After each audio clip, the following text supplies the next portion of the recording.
in Personal Change, 30th Anniversary Edition by Dr. Stephen R. Covey. With new material by Sean Covey. Read by the author. I'm Sean Covey. It is my honor to offer this preface to the 30th Anniversary Edition of my father's book, The 7 Habits of Highly Effective People. When I was growing up, my parents were simply my parents. And while they were tiny and little, they were all... Bumili kasi ako ng mga libro. Sobrang dami nun. So ngayon, ang trip ko ay magbasa. So bumili ako ngayon ng aking Kindle. Basta parang maliit yun na tablet na panglibro siya na very easy sa mata. So ngayon, gusto kong mag-me time sa sobrang dami kong iniintindi, sa sobrang dami kong ginagawa. So, mag-me time na makinig doon sa libro. Kasi meron siyang parang, yung libro ko ay mo pwede maging audible. So, i-connect ko lang siya sa speaker. So, pakinggan ko na, ganun. Kasi minsan wala na akong panahon talaga magbasang ganyan. So, okay pala to. Audible na lang yung libro ko. So, yun, piniplay ko. Tapos si jowa, cellphone na cellphone. I learned throughout my life. As the fourth of 9 children growing up in 7 happy homes, I was surrounded by this. Tapos na lang kasi ang hirap naman hindi ako din.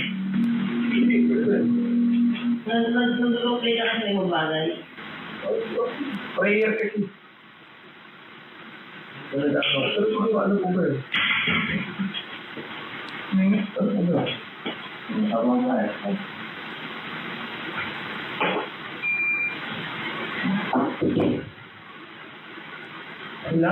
Not only did Dad teach us the principles he wrote about, but he considered us his most valued students. He tried out all of this material on us. Parang feeling ko, gusto ko ng alone time na hindi naman ako na-disconnect kay Vince. Pero parang pakiramdam ko, parang ako nasakal sa moment na, teka sandali, gusto kong makinig, sumali ka naman, maging present ka naman. Kasi hindi ko na din na-video ng mga nakaraan. Parang nagiging problema ko pala kay Vince na hindi ko siya maramdaman na andyan siya. Like, andyan siya, pero hindi siya present. Parang feeling ko, hindi na siya curious ko ano yung mga gusto ko. Hindi na ako parang sinasabayan sa, ano yan, gusto mo yan? Sige, subukan ko rin yan. Hindi na siya ganun. Kasi dati ganun siya eh. Ngayon parang tumataliwa siya laging cellphone sa gilid. Parang ganun yung na-fulfill ko. Kaya nung parang may bago akong gustong subukan, gusto ko mag-mature, gusto ko matuto ng ganito, gusto ko ng calmness, gusto ko ng peace of mind, parang pakiramdam ko, wala akong kasama, ako lang mag-isa. Parang gusto ko na ng alone time. Parang ganun.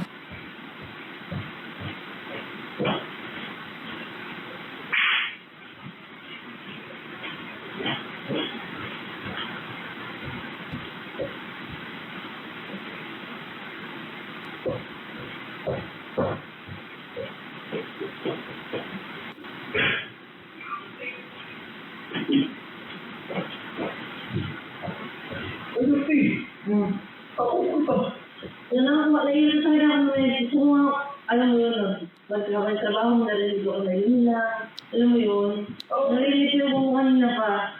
Akala ko, Alam mo yun, nagsisalito ako sa buhay. Gusto ko matulog. Gusto ko marelax. akala ko, dahil sasabihin ka lang sa aircon. Hindi, ano ko nila sabi? Akala ko, dahil wala ako Sabi nila na prayer. Isa lang ako, sige na, mag-vote na lang ako. Vote na lang ako. Nakikinig kasi ako noon ng prayer na dumaan sa feed ko. Siyempre kapag ganun, focus ako doon, gusto kong pakinggan yun. Of course, Word of God. Hindi ko talaga namalayan yung mga kilos na ginagawa ni Jowa sa paligid ko. Tapos, naririnig ko naman yung pinapakinggan niya. Pero yun nga, dahil nga nakafocus ako dito sa ginagawa ko, naging ganun yung sitwasyon.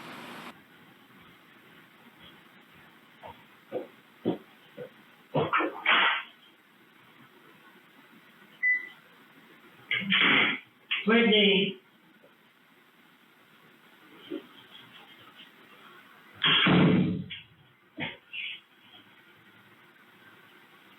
Truly, the deeper the problems and challenges become within families, organizations, and society. Why?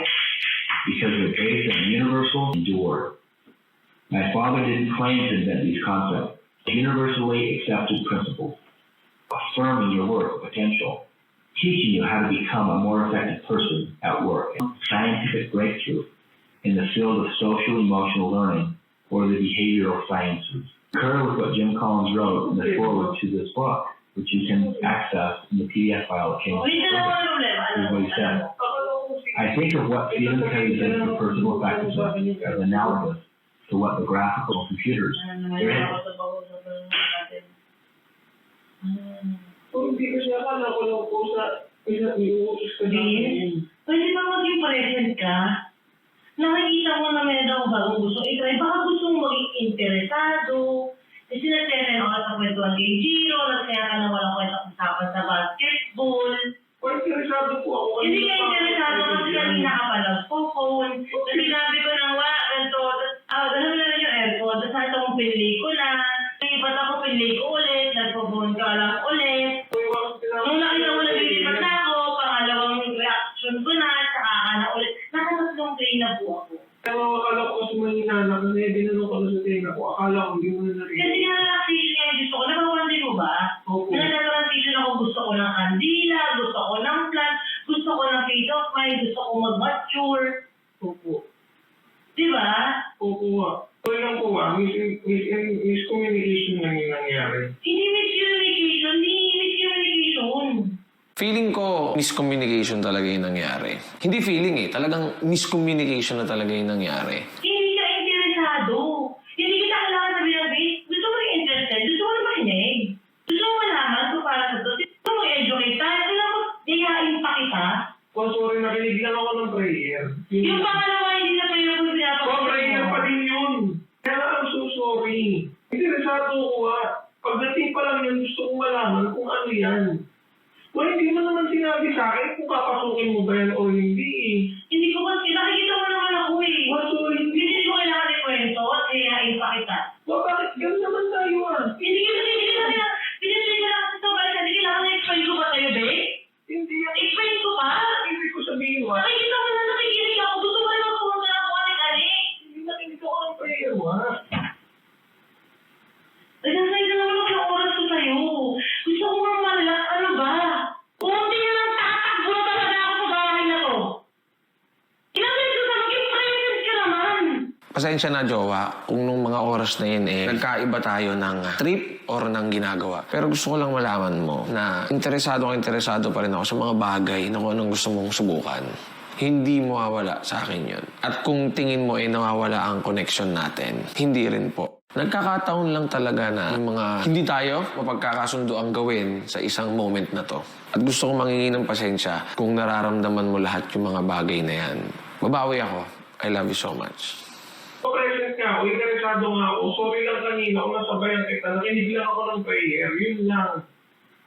I'm so sorry. Sorry, jowa. Interesado ako. Hindi naman ako magmamataas I'm sorry. Palagi po akong nagpapakumbaba kapag ka nasasaktan ko ang feelings ng partner ko. O, hindi mo ka dyan. Makinig ka. May kinig ako. Sorry po. Okay na. Pwede na ako mag-play. I'm sorry, jowa. Pwede na ba? I'm sorry. I'm sorry. I'm sorry. I'm sorry. Interesado ako. Pero paiba-iba eh. Mamaya, galit na galit siya. Paminsan naman, matatawa na lang kami sa mga pinaggagawa niyang mga bagay.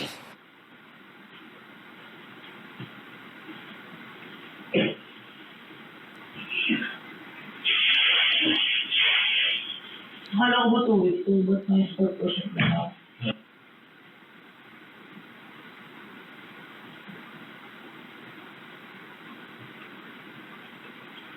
Wala akong iwaw mo. Sabi mo sarap? Ano ako sa sauce mo din sir? Ano sauce mo? Gago mo, ano lang nga ito? Oo.